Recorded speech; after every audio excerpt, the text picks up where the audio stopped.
Hey, welcome to the DBB channel. Today we have a tournament Swiss round instead of the finals, and you'll be between the Kid and Doflamingo.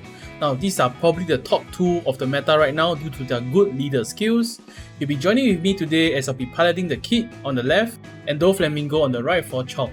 Now, we will be taking a look at the game and we shall learn together the misplays I have committed and of course what could have gone better. Now, without further ado, let's dive right into the game itself as we do see Doflamingo using his skill right away thanks to the Perona in the first turn. He does hit into the Marshall D Teach, bouncing off that blocker from the left.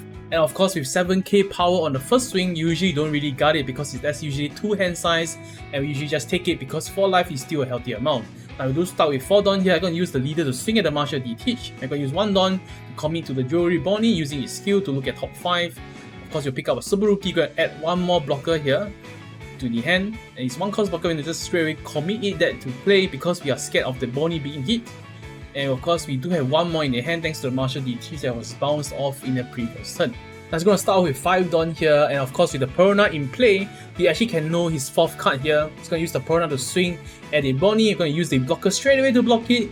Not very sure why I prioritize the Bonnie so much, especially with the Doflamingo swinging again. I'm going to use a second blocker this time. And with that, we do have 2 blockers down already. He's going to use 4 Dawn to actually go for the Jinbei, which of course will button deck that Bonnie. So we used 2 precious blockers, and it does actually ultimately go down thanks to the Jinbei. So that's actually a very huge misplay on my end, and I should let it go on the second swing. I'm going to use the leader here to actually pressure their leader, but of course it's just going to be 1k block. I'm going to actually go for the 5 Dawn here to actually call the Basil Hawkins. Now Hawkins is definitely one of the most strongest cards available for green right now because it does have the ability to restand when attacking a character, and it even restands when you do block it, so that's very nice. Now he's going to Doflamingo to hit. The leader of course going to just take it, and let's go for the Doflamingo in the form of character looking at top 5, same effect as Perona, and of course it does have the blocker ability. Now I'm going to start off the turn here with 8 Dawn, and with 8 Dawn there's a lot of plays to make, especially for the green. I'm going to attach 1 Dawn straight away to Hawkins to enable the ability. He's going to swing at the leader, and of course with 7k power, usually nobody will guard it straight away. However, he does guard for the leader because leader is only swinging for 5k. Now with the remaining 7 Dawn, we're going to go for the Uta's Kid from the ST. Now this ST Uta's Kid is definitely one of the strongest cards in the game right now because of his humongous stats, and it's also of course a blocker, but however something is stronger than it, of course, is the Doflamingo bouncing it back to hand, ruining that tempo straight away. I can attach 1 Dawn to the Doflamingo, I'm going to swing at my Hawkins because Hawkins is such a threat, but we do of course have the killer in hand to actually block it off for just 1k. Now in this turn we do start off with 10 Dawn, which is definitely a lot.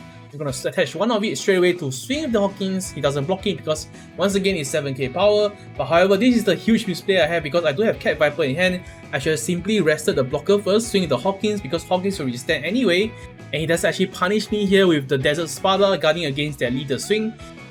And with 5 Dawn, I'm going to go for the Trafalgar Law, bouncing off that Cat Viper to hand of course, making sure I can use it the next turn, and I'm going to go for the Killer Blocker to just simply pass the turn. Now I do have 2 active Dawn here, and with 2 active Dawn, it usually just signifies that I have a counter event Dawn, and the opponent should be able to play around it, especially knowing that it's going to be a 4k defense.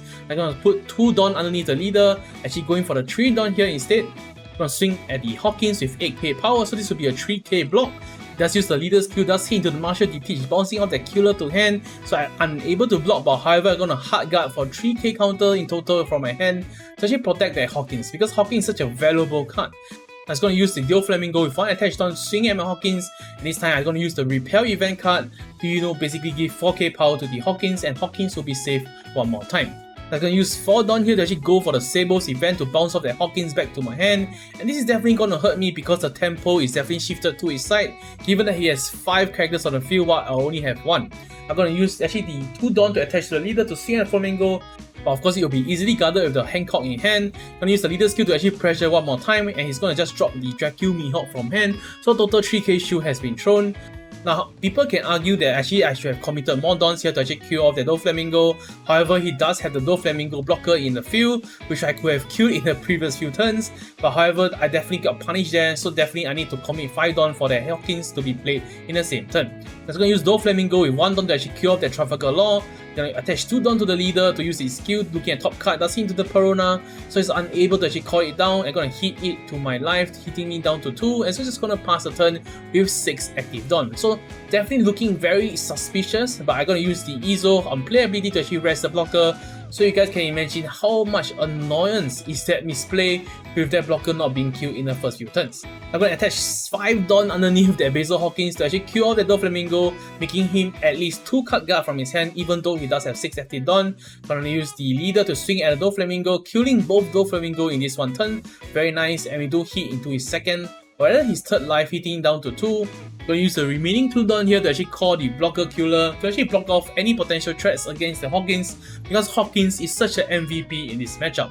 So I'm going to use 1 Dawn here to actually call the Perona looking at top 5. This will allow him to arrange so that he can actually value off the Doflamingo, which is a very strong skill. He's going to use Martial DT to actually bounce off the killer once again, and the killer doesn't have any blocking scenarios, which is very unfortunate. It's going to attach 1 Dawn underneath Doflamingo to actually just swing over my Hawkins, but of course this will just be a 1k block, given that Hawkins does have a 6k base. I'm going to use 1 Dawn here to actually just call the Trafalgar Law.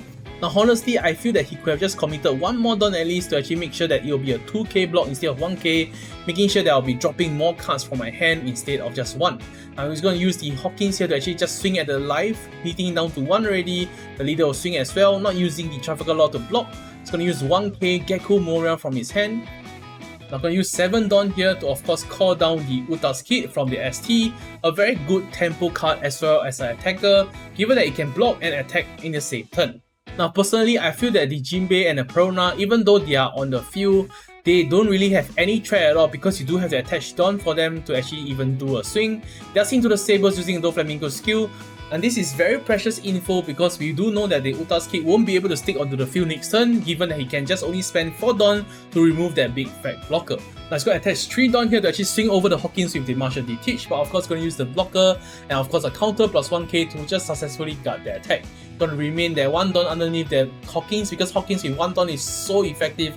Going to clear off that free Martial DT and going to attach 1 Dawn to swing the leader, but I'm going to go for the 2 Dawn instead because he'll be hitting for 9k power. Now 9k power does require him to actually throw 2 cards, which he does so here with the Overheat and Gecko Moria. And of course with the Overheat, it's going to bounce 1 of the Perona to hand, given that it can be a 1k shield, or you can just use the Perona in the next turn. I'm going to use Hawkins to swing again at the life, hitting him down to 0 already. And this is where the pressure should be on. I'm going to use the Kid with just 1 Dawn to swing at the leader. He does use the Law to actually block it. So a very interesting misplay that he might have done is that he could have used the Law to actually block off the ST blocker Kid instead, given that it's hitting for 9k power, and 9k power does require you to throw at least 2 cards from your hand, so he could have just used the Law to block it and I would have been punished right there. Now by using the Uta's Kid leader skill, I can swing at the leader 1 more time. However, he does have the Overheat to just successfully block this last attack. Now I don't have any active Dawn and I do have only the Uta's Kid blocker, and we have already known that he does have the Sables in hand. It's going to bounce on the blocker 2 hand. He doesn't have any 1k shield value as well, so it's going to attach 3 to Perona, going to swing for 1k block. And of course I don't have any shields in my hand, and the Jinbei will swing as well at the last one, and we do hit into the counter, the Izo for 2k, and this will be game because he does expand all his Dawn and of course all his attack, and he does have 0 life. Going to attach 1 Dawn to the Hawkins and Hawkins will basically go for game. So this is a very close game if you ask me, and there's definitely a lot of mistakes we could have learned from each other. Now this is the kit list if you guys are interested in. And on the other hand, we do have the Doflamingo list if you guys are interested as well. Now thank you guys for watching till the end, and do consider subscribing, dropping a like and a comment if you guys do enjoy the content.